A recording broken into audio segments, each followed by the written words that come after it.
My Journey Through War and Peace, Explorations of a Young Filmmaker, Feminist and Spiritual Seeker.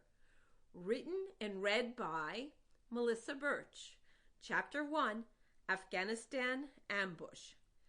On the dirt floor, 7 bearded 19 to 20-year-old men, my roommates, slept shoulder to shoulder, swaddled in brown wool blankets. Their antiquated Kalashnikov AK-47 Soviet rifles rested by their sides, the triggers in safety lock position. These Afghani freedom fighters had spent the previous night planning a surprise attack on a Soviet caravan in the morning. Now they rested, saving their strength. A half moon shone through the open window of the one-room mud house. We were in Kandahar, an Afghan region near the Afghan-Pakistan border that was a front line in the war against the Soviet invasion. Muslim, the Afghani commander in Pakistan, had arranged for the mujahedeen to bring enough arms for me to film a battle. But as each hour brought me closer to the approaching battle, I flipped from lying on my right side to left side inside the goose-down sleeping bag in the back of the room. The mujahedeen seemed as edgy as I was. They were getting up more frequently during the early hours before dawn. I opened my eyes each time a mujahedeen coughed or another one went outside to pee or pray. Extra prayers to Allah relieved some of their restlessness. Nothing helped me feel okay in my skin. As the hour crept towards dawn, I smelled smoke and heard a crackling fire. The men would be waking, but even the crackling fire, smell of smoke, and signs of green tea in the making could not rouse me to leave my warm sleeping bag. Instead, I scooted over a few feet so I could rest my back against the dirt wall and switched on the flashlight. Iridescent dust particles shimmered in the beam of light. It was 1982.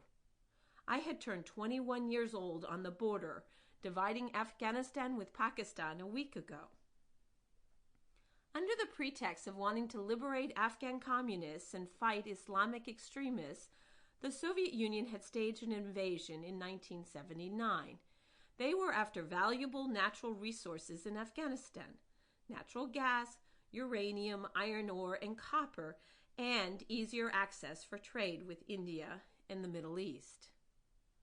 When I learned of the Afghanistan opportunity, there was a promise to be an eyewitness to a war, be a camera person, go beyond my self-doubt as a woman filmmaker who hadn't made a film yet outside of film school.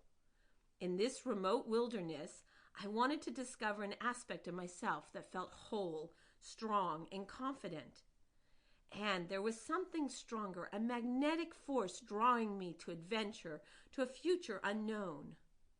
The excitement was to be liberated in the moment, exhilarated to breathe in a zone free of constraints and labels, and removed from family obligations to help my teenage sister and younger brother who were having a tough time with my divorced parents. Afghanistan would be a launching pad into my real adult life. Leaning against the wall in the hideout house, I gathered myself, took a deep breath, and noticed there was a stretching, pulling, and flipping sensation in my stomach, like a reptile swishing its scaly tail. The sensation bordered on terror, a high-pitched battle cry. In the morning, I would shoot my first war footage for TV. Anchorman Dan Rather from the CBS Evening News had commissioned the story for the U.S. market. 2 years earlier, Rather had succeeded in being the first U.S. television journalist to get inside Afghanistan immediately after the Soviet invasion.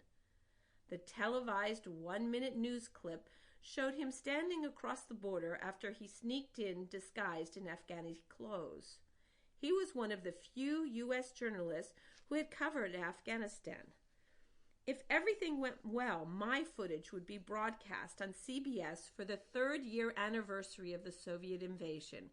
I thought my role as a camerawoman in this war zone was to be the unprejudiced observer, to follow the mujahedeen into battle, and to show the American public what was Sample complete.